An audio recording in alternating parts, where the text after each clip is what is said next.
Let's talk about reading Frankenstein.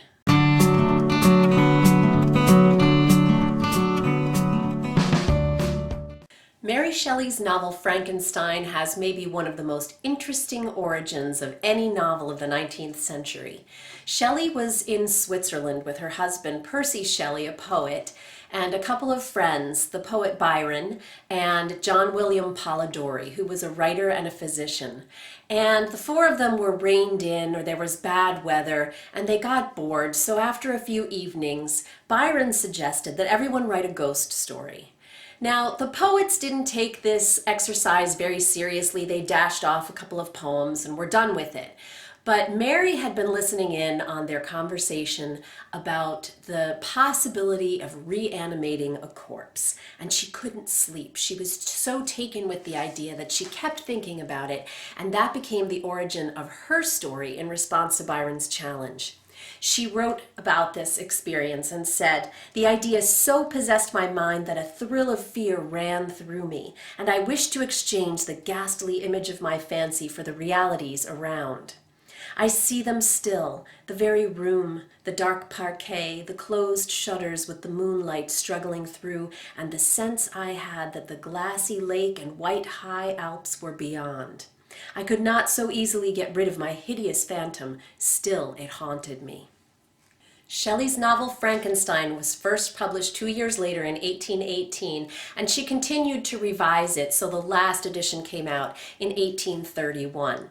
It's part of what we would call the Gothic tradition in Romantic literature, a period in which writers from about the late 18th into the early 19th century were particularly interested in what we call Gothic settings. So think decay and ruin, think a dark and stormy night, think mystery and the supernatural. That's the genre to which Frankenstein belongs. So I have a few tips for you on how to read this great classic novel with your book club, one of which has to do with the fact that we all think we know the story of Frankenstein because it's been so popularly picked up in our culture over and over again.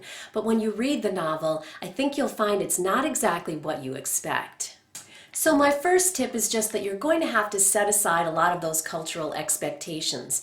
The number one mistake people make when they think about Frankenstein is to think about the monster. And we have that common image of a green, square-headed monster with plugs sticking out of his neck. But actually, Frankenstein in Shelley's novel is the doctor who creates the monster. And so as we read, already that first cultural expectation that we have falls away. This is a ghost story, so you're going to have to suspend your disbelief about the supernatural elements of the story, even though, as you begin, it seems quite realistic.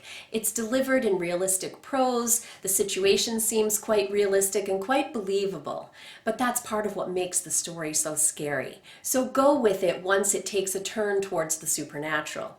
At the same time, don't be afraid to read this novel through a political lens. Shelley certainly had politics in mind as she was writing it. She was writing at a time of great unrest in Great Britain in the early 19th century. It was after the Napoleonic Wars, unemployment was high, the Industrial Revolution was just beginning, there were strikes and riots, there was a lot of strife between the classes, there were questions about who should be allowed to vote in Great Britain, and in fact, Shelley was dealing with some political issues that, if you've seen my video on Middlemarch, you'll know George Eliot picks up on just a couple of decades later. There are lots of other interesting lenses through which to read this book. Another one of them might be to think about the parent-child relationship, or the issue of creator and the created, the things that Frankenstein discovers, the mistakes he makes as a so-called parent of his monster, and how that might tell us something about our own experience. If you're interested in more background or some critical information about the novel or its reception at the time, it's good to pick up an edition that's a critical edition that includes essays and other resources. This one happens to be from the publisher Bedford, which is a really good choice. So would Norton be also a good choice. So think about buying a copy that's not just a knockoff from some ordinary publisher, but a copy that actually has some of that extra material in it. Most importantly, whether you read Frankenstein through a political lens or a social lens or in some other way, it's a great story. It's one well worth reading with your book club, partly because it keeps coming up in our culture over and over again, and it's really interesting and useful and fun to go back to the original story and see where all of that came from. Read on!